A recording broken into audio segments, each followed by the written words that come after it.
There are new developments coming this week in a story we've been reporting on since last spring. A mysterious lung illness is affecting veterans who were exposed to open burn pits, which the U.S. military used in Iraq and Afghanistan to torch everything from batteries to body parts.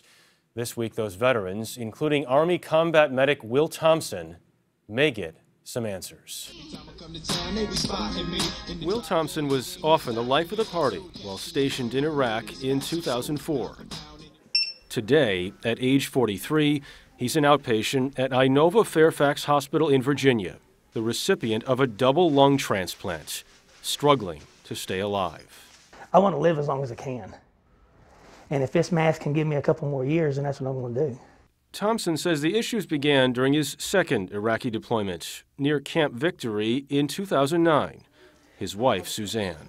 We did notice a couple times when I was on Skyping with him, like, why are you coughing so much? Thompson was initially diagnosed with pneumonia, but once back home in West Virginia with his wife and their 2 children, he saw his own doctor. He said, this is way worse than pneumonia. This is something, your lungs look like an 80-year-old smoker, coal miner. By the spring of 2010, doctors at Walter Reed diagnosed Thompson with severe pulmonary fibrosis. Their biopsy revealed titanium, magnesium, and iron in his lung tissue.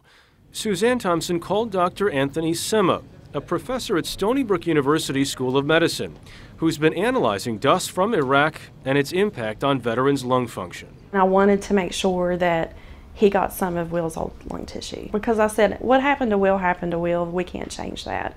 But if there's anything that we can do to help other soldiers, we wanted to do that.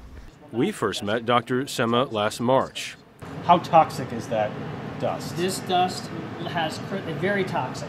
14% of the veterans he studied return with some sort of lung complication. This week, Dr. Sema will present the results of his team's analysis of Camp Victory dust to a Pentagon subcommittee. After 1 month of exposure of sublethal doses of this dust, we can see septate thickening or lung fibrosis in the mice lungs. So if we give a larger dose, it'll kill the mouse. And eventually, in a human, that would lead to a lung transplant. Any doubt in your mind that what's happening to him now is because of what he was breathing in overseas? I truly believe this happened in Iraq. He was fine before he left. He was perfectly healthy. How has this changed your life? You know, I hope and pray that my husband will be here with me to grow old and gray, but, you know, I don't want to cry.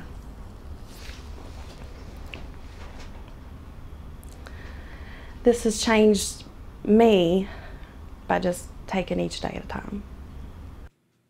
In a statement today, the Pentagon told CBS News that nothing is more important to us than the health and well-being of our people. We take seriously the concerns associated with exposure to airborne hazards and continue to study the possible long-term health effects of this type of exposure during deployments.